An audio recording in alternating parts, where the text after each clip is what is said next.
تعالوا نزين مع بعض قلم شجرة الكريسماس الجميل ده. هنجيب مربع من ورق الفوم سادة او بجلتر على حسب ما يعجبكم. هنلفه قرطاس بالطريقة دي، هنحط نقطة شمع عشان نثبته، ونلفه بالطريقة دي ونثبته كويس. بعد ما بثبته كويس بجيب المقص واسوي الجزء اللي تحت ده من المثلث علشان تبقى القاعدة متساوية معانا، ولو في اي زوايد بظبطها علشان ما يبقاش فيه اي حاجة طالعة بالمنظر ده. بعد ما بظبطه كده هجيب مربع من ورق الفوم بنفس اللون علشان اعمل القاعدة. بحط نقطة شمع على القاعدة كلها وابتدي اثبتها كويس على المربع او المستطيل من ورق الفوم علشان ابتدي افرغها بالمقص واسويها كويس.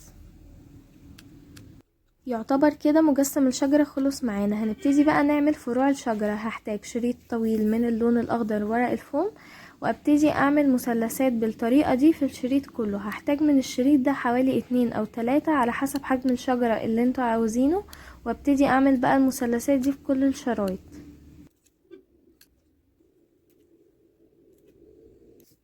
كده بعد ما خلصت الشريط كله هبتدي بقى اجيب كل مثلث كده اللي هو ورق الشجر وابتدي اتنيه بالطريقة دي علشان يديني افكت بتاع شجرة الكريسماس.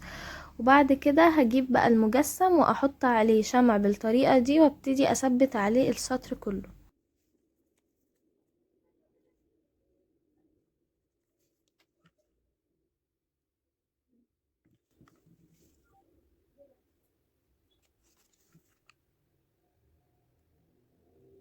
اول لما ابتدي اخلص اول سطر من ورق الشجر بالطريقة دي هقصه واكمل السطر اللي بعده بنفس الطريقة، واللي بعده واللي بعده واللي بعده لحد ما اخلص الشجرة كلها. وفي كل سطر هبتدي اتنيه برضو بنفس الطريقة دي علشان يقف معايا.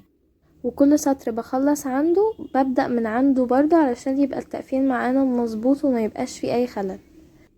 اخر سطر ده علشان مساحته صغيرة فلفيت الشريط كله عليه داير ما يدور بالطريقة دي وثبته كويس.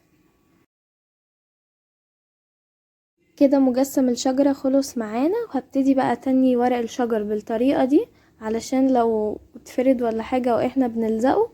وبعد كده بقى هنتقل لمرحلة التزيين، وانا هنا رسمت نجمة باللون الذهبي قصيتها بالطريقة دي، وهبتدي بقى الزقها على الشجرة والزق النص التاني بتاعها علشان اظبطها. كده خلصنا من النجمة. هنبتدي بقى نعمل الزينة اللي في الشجرة ذات نفسها. قصيت كور صغيرة كده وابتديت الزقها بشكل عشوائي على الشجرة.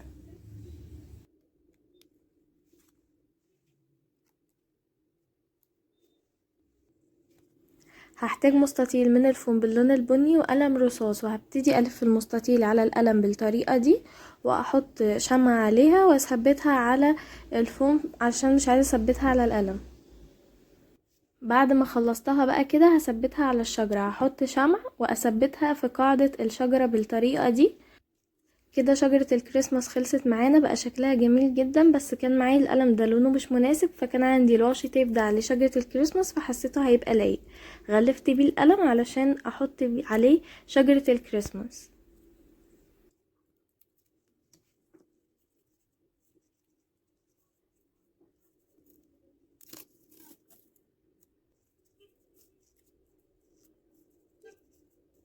وكده بعد ما غلفت القلم كله هجيب مجسم الشجرة واحطها على القلم، وبجد شكل القلم بقى جميل جدا وسهل، ما خدش معانا اي وقت بمناسبة الكريسماس.